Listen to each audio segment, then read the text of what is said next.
ॐ शुक्लाम्बरधरं विष्णुं शशिवर्णं चतुर्भुजं प्रसन्नवदनं ध्याये सर्वविघ्नोपशान्तये। ॐ श्रीकृष्णपरब्रह्मणे नमः। श्रीमद्भगवद्गीता अध चतुर्दशोऽध्यायः गुणत्रयविभागयोगः। రెండో శ్లోకం. ఇదం జ్ఞానముపాశ్రిత్య మమ సాధర్మ్యమాగతాః సర్గేऽపి నోపజాయంతే ప్రళయేన వ్యధంతి చ. ఓ అర్జున, పైన చెప్పిన జ్ఞానమును ఉపాసించి మునులు నా స్వరూపమును అంటే సారూప్య స్థితిని పొందారు. అటువంటి వారు జనన మరణముల నుంచి విముక్తి పొందారు. ఈ జ్ఞానాన్ని ఉపాసిస్తే జరిగే పరిణామాలు ఫలితాల గురించి కూడా చెబుతున్నాడు పరమాత్మ. మొదటిది, వారు తనలో ఐక్యం అవుతారు. రెండవది, కల్పాంతంలో సృష్టి జరిగినప్పుడు అంతకుముందు కల్పంలో ఉన్న జీవరాశులు అన్నీ మరలా పుడతాయి, కానీ వీరు మాత్రం పుట్టరు. ఒకసారి నాలో ఐక్యమైన వాళ్ళు కల్పాంతంలో వచ్చే ప్రళయంలో కూడా నశింపరు. ఇక్కడ ఐక్యం కావటం అంటే ఏంటి? మమ సాధర్మ్యమాగతాః అంటే అటువంటి మునులు తన యొక్క ధర్మములనే పొందుతారు. అంటే పరమాత్మకు ఎటువంటి ధర్మములు ఉన్నాయో ఆ ధర్మములనే పొందుతారు. భగవంతునికి సత్వరజస్తమో గుణములు అంటవు. అలాగే ముక్తి పొందిన జీవునికి కూడా ఈ గుణములు అంటవు. గుణములకు అతీతంగా ఉంటాడు. గుణములు లేనప్పుడు బంధనములు లేవు, జనన మరణములు లేవు. అంటే జ్ఞానవంతులైన మునులు జీవించి ఉండగానే ముక్తిని పొంది జీవన్ముక్తులు అవుతారు. దేహం శాశ్వతం కాదు కాబట్టి ఎటువంటి వారైనా ఈ శరీరం వదలక తప్పదు. ఈ జీవన్ముక్తులు కూడా శరీరం విడిచిపెట్టిన తరువాత పరమాత్మలో ఐక్యం అవుతారు. వారికి పునర్జన్మ ఉండదు. సాధారణంగా కల్పాంతంలో ఈ సృష్టిలో ఉన్న జీవులన్నీ మరణిస్తాయి. మరలా సృష్టి మొదలు కాగానే అన్నీ జన్మిస్తాయి. పరమాత్మలో సాయుధ్యం పొందిన వారికి ఇటువంటి జనన మరణాలు ఉండవు. దీనికంతా మూలం ఆత్మజ్ఞానం కలగటం. దాని కొరకు అందరూ ప్రయత్నించాలి. మూడో శ్లోకం.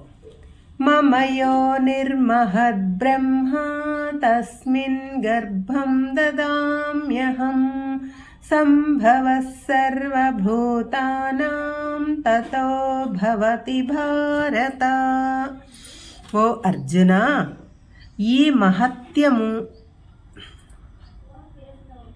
ఈ మహాతత్వం అంటే మూల ప్రకృతి చాలా గొప్పది. అది నా నుంచి ఆవిర్భవించింది. సర్వభూతములకు ఉత్పత్తి స్థానము ఈ మూల ప్రకృతి గర్భంలో చైతన్య రూపంలో బీజము నేనే ఉంచాను. ఆ కారణం చేత సకల భూతములు ఉత్పత్తి అవుతున్నాయి. సకల జీవరాశులు మూల ప్రకృతిలో నుంచి పుడతాయి. అందుకే ప్రకృతిని మహాయోని అని అన్నారు. సర్వభూతములకు ఉత్పత్తి స్థానము మూల ప్రకృతి. ఈ మూల ప్రకృతిలో పురుషుడు బీజ రూపంలో ఉంటాడు. ఈ బీజమే జీవం పోసుకొని రూపం ధరిస్తుంది. కొంతకాలం బతికి మరలా బీజ రూపంగా మారిపోతుంది. అంటే ఈ ప్రకృతిలో చైతన్యం బీజ రూపంలో ప్రవేశిస్తుంది. స్త్రీ కూడా ప్రకృతి స్వరూపిణి. ఆమెలో పురుషుడు వీర్యం అనే బీజ రూపంలో ప్రవేశిస్తాడు. ఆ బీజము స్త్రీలోని శోణితములో కలిసి అండం అవుతుంది. ఆ అండం చైతన్యం అవుతుంది. అండం పిండంగా మారి శిశువుగా పంచభూతాత్మకమైన శరీరం సంతరించుకుంటుంది. ఈ శరీరంలో నుంచి చైతన్యం పోగానే మళ్ళీ శవం అవుతుంది, పంచభూతాలలో కలిసిపోతుంది. కాబట్టి ప్రకృతి పురుషుల కలయిక వలననే ఈ సృష్టి సంభవించింది. పురుషుడు బీజమైతే ప్రకృతి క్షేత్రము, జీవరాశులకు అన్నింటికీ బీజము పరమాత్మ. కాబట్టి అందరూ సమానమే. దీనినే వేదాంతపరంగా చెప్పుకోవాలంటే పరాప్రకృతి అపరాప్రకృతి సంయోగమే సృష్టి. అచేతనమైన ప్రకృతిలో పరమాత్మ తన చేతనత్వాన్ని ఉంచటం వలన మన కంటికి కనపడే సృష్టి జరుగుతూ ఉంది. అందులో కొన్ని కదులుతున్నాయి, కొన్ని కదలట్లేదు, కొన్ని ఆలోచిస్తున్నాయి, కొన్ని ఆలోచించట్లేదు. కానీ అన్ని జీవరాశులు తమ తమ సహజ గుణాలతో జీవిస్తున్నాయి, ఒక్క మానవుడు తప్ప అని మనం అనుకోవాలి. ఎందుకంటే మానవుడు మన సహజ గుణమైన మానవత్వం మరచిపోయి పశువుగా రాక్షసుడుగా ప్రవర్తించటం మొదలుపెట్టాడు. అది మనం చూస్తూనే ఉన్నాం. ఎందుకు ఇలా జరుగుతుందనేది ఈ అధ్యాయంలో తెలుసుకుందాం. 4వ శ్లోకం. సర్వయోనిషు కౌంతేయ మూర్తయః సంభవంతి యాః తాసాం బ్రహ్మ మహద్యోనిః అహం బీజప్రదః పితా. ఓ అర్జున, ఈ ప్రకృతి ఒక మహాయోని అంటే సకల జీవులకు ఉత్పత్తి స్థానం అని అనుకుంటే, ఈ ప్రకృతిలో నుంచి సమస్త జీవరాశులు వివిధములైన శరీరములలో ఆకారాలతో పేర్లతో ఉన్నాయి. ఆయా జీవరాశులకు జన్మనిచ్చేది తల్లి. అయితే బీజం ఉండేవాడు తండ్రి. అంటే ఈ అనంత విశ్వానికి మూల ప్రకృతి తల్లి అయితే పరమాత్మ తండ్రి. ఈ ప్రకృతి పురుషుల సంయోగమే అనంత సృష్టి. అందుకే పార్వతీ పరమేశ్వర్లను ఆది దంపతులు అని అంటారు. ఈ సమస్త జగత్తుకు వారే తల్లి తండ్రి. 5వ శ్లోకం. సత్వం రజస్తమ ఇతి గుణాః ప్రకృతి సంభవాః నిబధ్నంతి మహాబాహో తేహే దేహినమవ్యయం. ఇప్పటిదాకా ఈ సృష్టి ఎలా జరుగుతుంది అని చెప్పిన కృష్ణుడు ఇక్కడి నుంచి ఈ అధ్యాయంలో చెప్పదలుచుకున్న అసలు విషయం చెప్పడం ప్రారంభించాడు. ఓ అర్జున, ఈ ప్రకృతిలో నుంచి 3 గుణాలు ఆవిర్భవించాయి. ఆ గుణములే సత్వగుణము, రజోగుణము, తమోగుణము.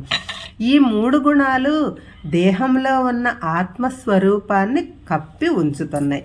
ఈ 3 గుణముల ప్రభావం వలనే పరిశుద్ధమైన ఆత్మ దేహముతో కలిపి జీవాత్మగా మారుతూ ఉంది. ఆ కారణం చేత జీవాత్మ ప్రాపంచిక విషయములలో లీనమవుతుంది. ఈ దేహంలో బంధింపబడుతూ ఉంది, బంధనములకు గురి అవుతూ ఉంది. దీన్ని బట్టి మనకు అర్థమైంది ఏంటి? సత్వరజోస్తమో గుణములు ప్రకృతిలో నుంచి పుట్టాయి. ఆ ప్రకృతి పరమాత్మలో నుంచి వచ్చాయి. ఆ ప్రకృతిలోకి పరమాత్మ బీజంగా ప్రవేశిస్తున్నాడు.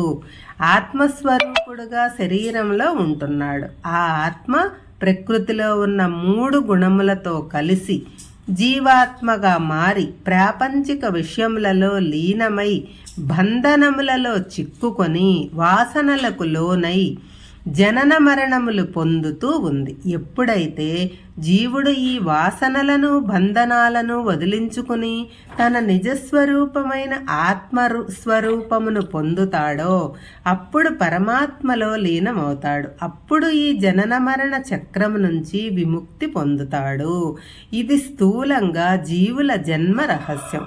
కాబట్టి 3 గుణాలు ప్రకృతిలో ఉన్నాయి, కానీ పురుషునిలో లేవు. పురుషుడు గుణాతీతుడు, కానీ జీవుడు తన యథార్థ స్వరూపమైన ఆత్మస్వరూపమును మరచిపోయి 3 గుణముల ప్రభావానికి లోనై వాటితో మమేకమై తానే దేహము, దేహమే తాను అనుకుంటూ సంసార బంధనములలో చిక్కుకుంటున్నాడు. ఈ 3 గుణములలో ఏ ఒక్క గుణముతో ప్రభావితుడైన అతడు ప్రకృతి అనబడే మాయకు లోబడి ఉంటాడు. 3 గుణాలు వదిలిపెడితేనే కానీ మాయను ఛేదించలేడు. కాబట్టి ఈ జీవుని బంధించేవి ఈ 3 గుణాలు అని తెలుస్తూ ఉంది. గుణం అంటే 2 అర్థాలు ఉన్నాయి. 1 ప్రాణి యొక్క స్వభావం, 2 తాడు. ఈ సాత్విక రాజతిక తామసికములు అంటే స్వభావాలు జీవులను బంధిస్తాయి. తాడు కూడా శరీరాన్ని బంధిస్తుంది. అందుకే గుణమునకు బంధించే స్వభావం ఉంది. కాబట్టి తాడు అని కూడా అర్థం చెబుతాడు. ఈ శ్లోకంలో దేహే దేహినమవ్యయం అని వాడారు. అంటే దేహంలో ఉండే దేహి అంటే ఆత్మనాశరహితుడు, మార్పు లేనివాడు. దేహము నశించిన తాను నశించడు. ఈ గుణములు అన్నీ దేహానికే గాని దేహికి కావు. కానీ గుణాలతో కలిగిన ఆత్మ ఆ గుణముల ప్రభావం చేత దేహి అయిన ఆత్మ జీవాత్మగా మారుతున్నాడు. దేహముతో చేరి తాను దేహము అనుకొని ప్రాపంచిక విషయములలో మునిగి తేలుతున్నాడు. దీనికి చిన్న ఉదాహరణ చెప్పుకోవాలంటే, మీరు గిన్నె స్టవ్ మీద పెట్టి నీళ్లు పోశారు. ముందు గిన్నె వేడెక్కింది, తరువాత నీళ్లు వేడెక్కాయి. నీటి యొక్క అసలు గుణం చల్లగా ఉండటం, అగ్ని యొక్క సహజ గుణం వేడి. నీరు అగ్నితో చేరి వేడెక్కాయి. అంటే నీరు తన సహజ గుణమైన చల్లదనాన్ని పోగొట్టుకుని అగ్ని ప్రభావంతో వేడెక్కాయి. కాసేపు ఆగితే చల్లారిపోతాయి. అంటే నీళ్లు మరలా తన సహజ గుణంలోకి మారిపోతాయి. అలాగే జడములైన తన శరీరము, మనస్సు, బుద్ధి కూడా లోపల ఉన్న ఆత్మ అనే చైతన్యాన్ని అరువు తీసుకొని చేతనత్వాన్ని పొందుతాయి. శరీరంలో పటుత్వం ఉన్నంత వరకు ఆ చేతనత్వం ఉంటుంది. తరువాత చేతనత్వం పోతుంది, శరీరం శవంగా మారుతుంది. అంటే శరీరం తన సహజ గుణమైన జడత్వాన్ని పొందుతుంది. ఈ చేతనత్వం మన శరీరంలో ఉన్నంత కాలం శరీరము, మనస్సు, బుద్ధి ఈ ప్రకృతిలో విహరిస్తూ ఉంటుంది. వాటితో పాటు చేతనత్వం కూడా విహరిస్తూ ఉంటుంది. అన్నీ తానే అనుకుంటూ భ్రమ చెందుతూ ఉంటుంది.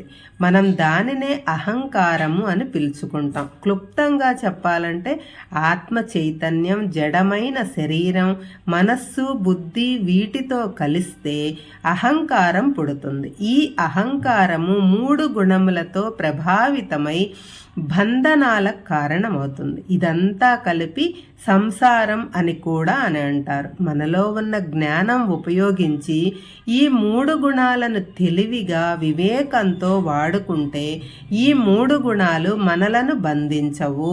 అలా కాకుండా మనం ఆ గుణాల ప్రభావంలో పడి వాటి వశంలో ఉంటే అవి బంధనాలు కలుగజేస్తాయి. అవే మరుజన్మకు కారణం అవుతాయి. హరే కృష్ణ.